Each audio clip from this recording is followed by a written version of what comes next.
All-Star Weekend reminded you just how talented the Pelicans can be and why managing the salary cap for the future was a smart move. Let's break it down in Monday's episode of Locked On Pelicans. Let's go!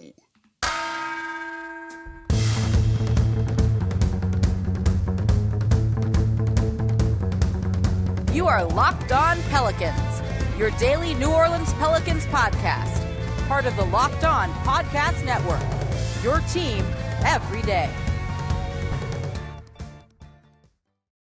Welcome to another edition of Locked On Pelicans, the daily podcast covering your favorite team, the New Orleans Pelicans at NBA, part of the Locked On Podcast Network, your team every day, available wherever you get your podcasts and available on YouTube. I'm your host, Pelicans Insider, credential member of the media, Jake Madison, at NOLA Jake on Twitter. Here with y'all on this Lundi Gras. We should have shows every day this week. If we don't have one, it might be because, well, it was Mardi Gras day and I just needed to go to bed. So no show on Wednesday. There will be a show tomorrow. I'm going to talk about Jonas Valanciunas and the Pelicans and how they kind of use their big men in tomorrow's episode. And of course, thank you for making Locked On Pelicans your first listen today and every day. We're here Monday through Friday for y'all, breaking down every single thing you want to know about this Pelicans team. Subscribe wherever you get your podcasts and on YouTube. Tell a friend about the show as well. Today, we're going to answer some of your questions from Twitter, and we've got a couple more shows where we can take your questions too and talk about them on here. So let me know your questions at NOLA Jake on Twitter. We'll talk about Jose and Trey Murphy from the All-Star weekend. I want to look at Jaxson Hayes in the second one, and then Brandon Ingram and leading this team in the third. So let's start off with All-Star weekend. You saw Jose Alvarado in the Rising Stars game, winning the MVP of the Rising Stars game, calling his shot at the end, and kind of just reminding you how awesome of like a dude he is and how fun it is to have him on this Pelicans team. And then the next night, you saw Trey Murphy in the dunk contest get to the finals. And look, Mac McClung was a very worthy winner of that dunk contest. And Trey did excellent too. And I think his dunks were a little underrated for some of the scores that he had gotten. But it reminds you, right, a little bit that this Pelicans team has a lot of talent here. And I know what you're thinking. The dunk contest, does that equate to in-game stuff? It kind of does, though, and I'll explain in a sec. It reminds you that this team is more than just Brandon Ingram, Zion Williamson, CJ McCollum as well, and that there is a lot of talent here. And this is something that in the lead up to the trade deadline, I've been talking about. All those guys are going to need to get paid in the future.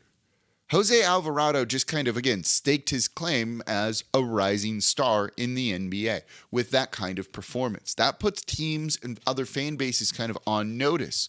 You think he might not get a bigger deal now after a performance like that? I think that can only help you. Same thing for Trey Murphy. He's known as a shooter, a three-point guy, but then you see him in the dunk contest doing those things. We've seen him do a lot of that in-game too. One, it just means you want to have a guy like that on your team. It's two guys that are easy to root for, that do fun things during an NBA game while hopefully helping their team win. Those guys can get paid.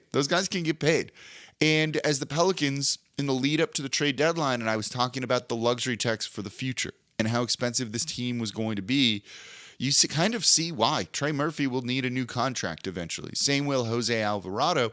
And if you hope to keep them in New Orleans, well, you're going to have to pay them. And you need to make that as doable as possible for a small market.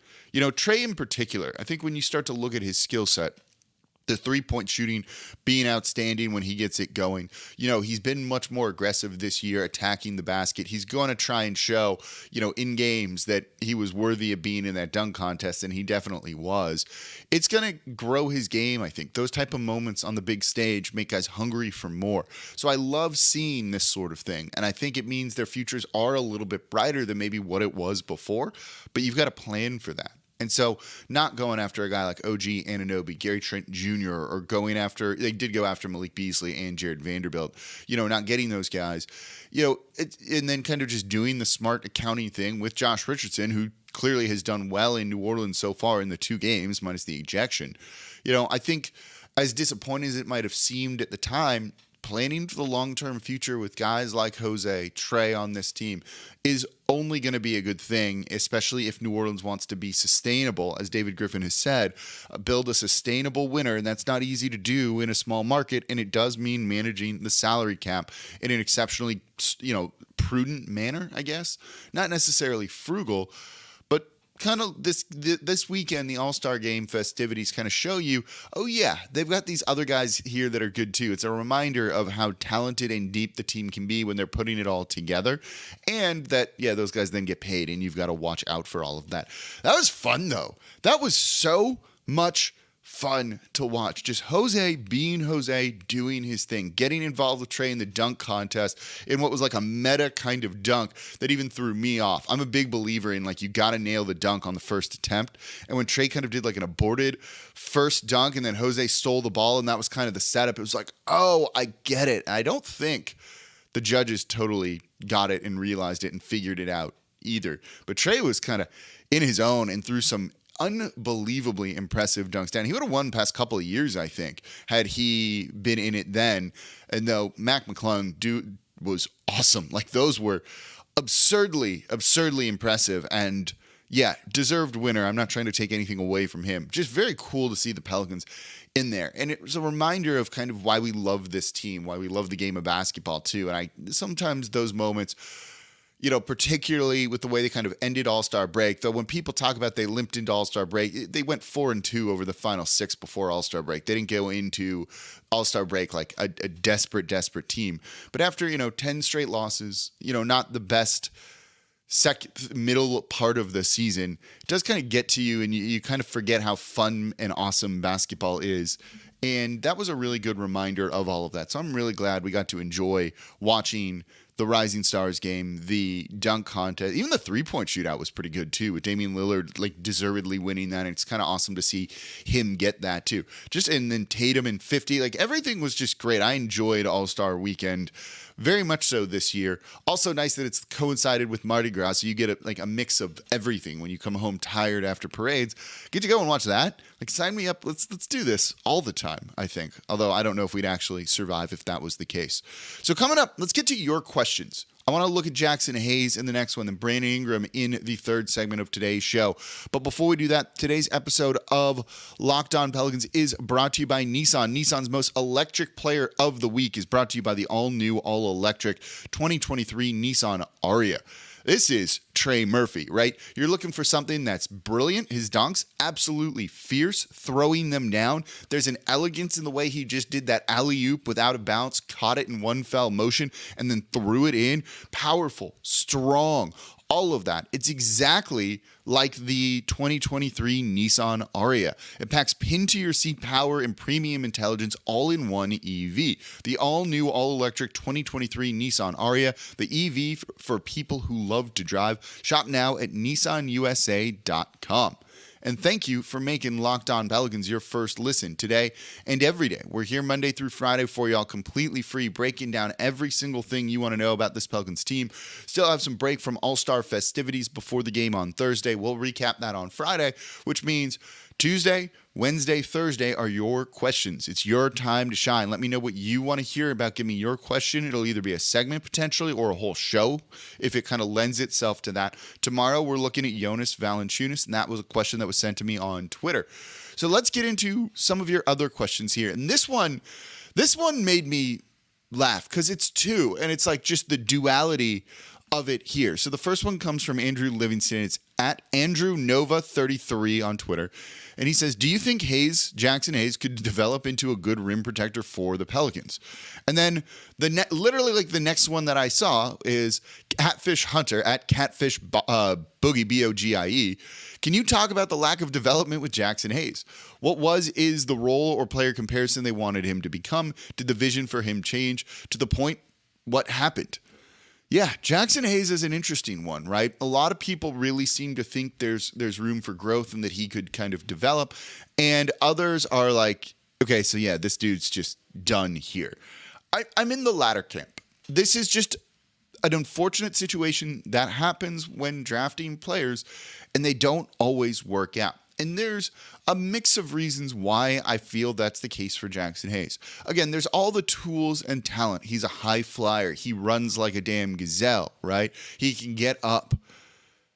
And it's just never been put together for a center. And I was really high when they drafted him. I'd done a mock draft where I had the Pelicans taking him at like 15 or something like that after I had fake traded Anthony Davis to the Celtics.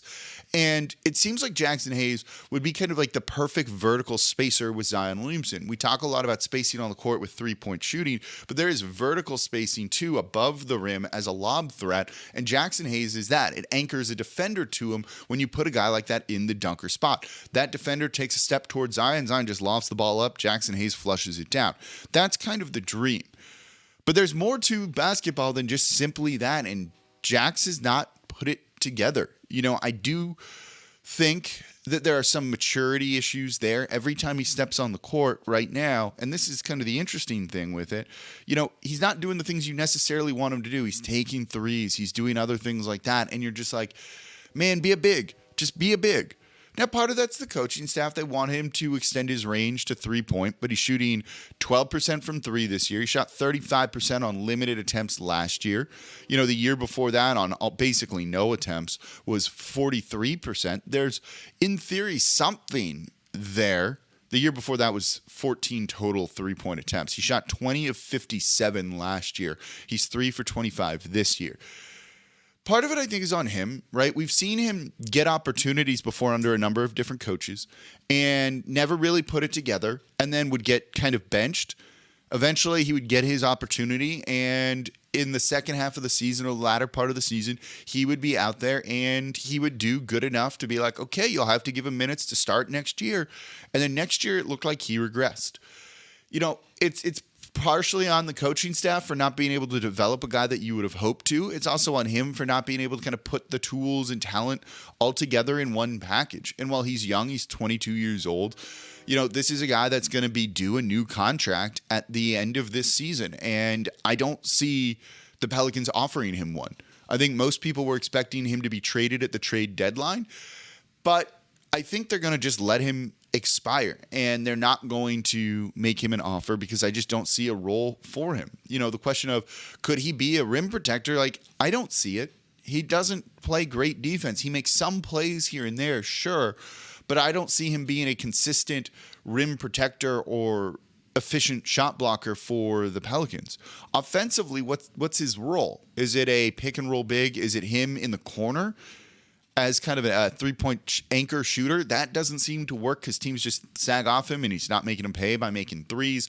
When you kind of look at all of that, it's just unfortunate. He's the 8th overall pick, but these things happen. These things happen, honestly, more often than not. You're not going to hit on every draft pick. And one of the reasons why you want to draft a lot of guys, why you want to have a lot of draft picks, is so that you find one or two that work and you can build the team around them, or they become a complementary piece. But the majority of draft picks don't really kind of live up to where they were drafted or look particularly great. Jax is just an example of that. Kind of same for Nickeil Alexander-Walker. Taken 17th, I think, in that draft. Maybe a little bit later than that. I can't remember now. Never really put it together while he was here in New Orleans, even though there was talent. And it's just kind of how it goes. You hit on Zion Williamson, and that's really the big one that you wanted to hit on. You hit on Herb Jones. You hit on Trey Murphy, it looks like. As long as you're getting some of them, no one's expecting you to bat 1,000%. And for Jax, it's just one of those things. I think a lot of it was on him. At times he lacks some of the discipline, it seems like, out there on the court. You would think that even now, knowing that every time he's on the court in the limited minutes that he gets would be a chance to kind of showcase himself to another team, and he's more or less playing for his next contract with these limited minutes here. So going out and just ripping threes and doing things that make you kind of go, huh, what? Is a little surprising to me. And you would hope, his agent or someone is like kind of steering him in the right direction, because this could cost him money in the future. But I don't expect him to be back with the Pelicans. And if I do think they want to add someone on the buyout market, or if they really want to try and sign EJ Liddell, if they were going to cut anyone, waive anyone, it would be Jaxson Hayes. You're already going to have to pay him the money anyway. This way you just know you won't have to deal with free agency with him and kind of say thank you and good luck. And that gives you a roster spot to sign a guy like EJ Liddell or someone on the buyout market. So I think if they were going to move on from somebody, it would be Jaxson Hayes to kind of clear that roster spot, though I don't necessarily see that happening either. It's a shame. He was a starter in name only last year. Didn't really do too much. It was more the other players kind of carrying that load. Didn't play a ton in the postseason, but was a starter. But those lineups and things weren't working because of him. They were working because of Brandon Ingram, CJ McCollum, and we'll look at BI coming up here next in the next segment. But let me know, do you think there's still a chance Jaxson Hayes could turn it around with this team? I'm not saying he won't do that eventually, that, he might go to another team and all of a sudden he becomes good and you're like, what the heck happened? But it just does not seem like it's going to happen here, and I'm sure he would like a fresh start elsewhere as well. So coming up next, let's take a look at Brandon Ingram, what he can do with this team to kind of lead them as he's going to need to without Zion Williamson for who knows how long, really. Before we do that, though, today's episode of Locked On Pelicans is brought to you by Built Bar. If you're looking for a delicious treat but don't want all of the fat and calories, then you gotta try a Built Bar. We've gotten through the holidays. It's Mardi Gras right now. It's not easy being healthy, but I'm trying, and I'm doing it with Built Bars because I don't want to compromise on taste, especially now when you're out having so much fun. You gotta have something good, and with Built, healthy is actually tasty. You won't believe that these are good for you, which makes them perfect. So what makes them so good? For starters, they're all covered in 100% real chocolate, and they come in unbelievable flavors like churro, peanut butter brownie, and coconut almond. I'm really not sure how they do this. This is the best tasting protein bar I've ever tried, but only 130 calories, 4 grams of sugar, and a whopping 17 grams of protein. Look, you don't even need to wait to get a box anymore. I've been telling you to go to Built.com for years, but you can go to your nearest Walmart, your local Sam's Club, grab a 4-pack box of cookies and cream, double chocolate, or coconut puffs. You can go to Sam's, you can get a 13-bar box with the flavors brownie batter and churro. Go give them a try. You can thank me later, and you can also go to Built.com. And thank you for making Locked On Pelicans your first listen today and every day. We're here Monday through Friday for y'all, just giving you the Pelicans talk that you want to hear, the big pictures around the team, the small nuanced things too, and taking your questions all here Monday through Friday. No days between shows, no weeks between shows. Subscribe wherever you get your podcasts and on YouTube. We should and hopefully have a show every day this week. I'm going to just power through and record a bunch on Monday afternoon. So, your questions here. Let's run to Yiki Durkin, who I think has asked ones before here. It's at Remington Thomas. And his question is, how high can BI take this team? Can he cement it as his team over the last stretch of this season? This is a good question because there's kind of two parts to it. One is they can do really well. They did really well last year. And if you remove Zion from it, it's basically the same team, right? Except they're improved. Trey Murphy's better. Jose Alvarado is better. There's more talent here. Larry Nance Jr. is healthy. He wasn't healthy to end the season last year for New Orleans. He was just coming back from injury. So this team is better than they were a year ago, and they have one of the easier schedules. Now, that schedule is not actually as easy as the strength of schedule and everything truly is on there. But it is still pretty beneficial to New Orleans. They're also playing a lot of the teams they're in competition with because, frankly, all the teams in the West are in competition with one another. But that helps, I think. I do think that really does mean they can make a run like they did last year. There's no reason to think that they're not. Willie Green, as we talked about in the end of last Friday's show, needs to figure some things out. Needs to look at himself in the mirror, figure out the rotation, figure out the offense a little bit more. But it's not like they ended the All-Star, the games before the All-Star break on a disaster. They were 4-2. Keep that in mind.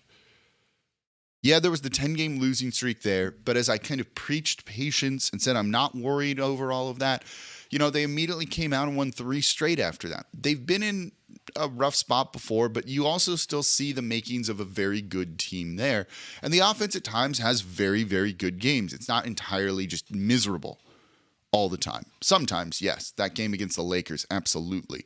Even deceptively, that win against the Oklahoma City Thunder. But there's still a very good team here. They were first in the West for a reason. They were third place in the West without Brandon Ingram for a long time. So I do think Brandon Ingram can lead this team. So can CJ, so can Larry, so can Valanciunas. All of them can. And I think that they will be just fine. I don't see them missing the postseason whatsoever. I think they easily could avoid the play-in tournament as well. or if they have to go through it, they have to go through it. I've adjusted my expectations for this season based on the injuries that they've suffered. And it just sucks, right? Injuries are not fun, and I don't think there's anything bigger going on here. So with all that, I think they'll be just fine, and BI can take them pretty far. The question of him, cementing it as his team is tougher to answer because I don't think that that's going to happen. I think for a short period of time, it'll be BI's team. But we've seen everything just works better with Zion Williamson.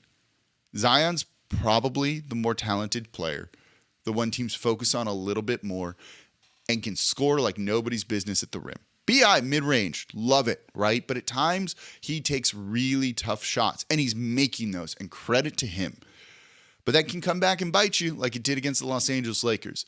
Zion, I don't know if those are tough shots because he still finishes 60% of them higher than that when he's getting met with defenders at the rim. And everything seems to work a little bit better with him out there. So while it can be BI's team for the period of time, in the postseason, if Zion's playing, it's going to be a Zion-centric offense. Next year, even if Zion doesn't play the rest of the way, it's still going to be his team when the new season starts. I don't know if there's anything that Brandon Ingram's going to be able to do where you're like, it's his team. Not when he also misses a ton of games, right? If he played all 82 games every year, we might look at this a little bit differently, but that's not the case. And that's okay. He gets hurt. He's not feeling right. Don't play. But it's going to be Zion's team when Zion's healthy. It can be BI's team right now, but it's Zion's team. And it will be as long as he's on the roster or, playing, basically, is what it kind of comes down to with that. Let me know if you disagree. Do you think it is BI's team? Do you think it can be BI's team? Let me know in the comments down below on YouTube. And that's going to do it for this episode of Locked On Pelicans. Thank y'all so much for listening. Enjoy the parades on Lundi Gras. If you're going to be celebrating anywhere, enjoy Mardi Gras Day as well. I know I will be. As always, I'm your host, Jake Madison, at NOLA Jake on Twitter. Be back with y'all tomorrow on Mardi Gras Day to talk about Jonas Valanciunas.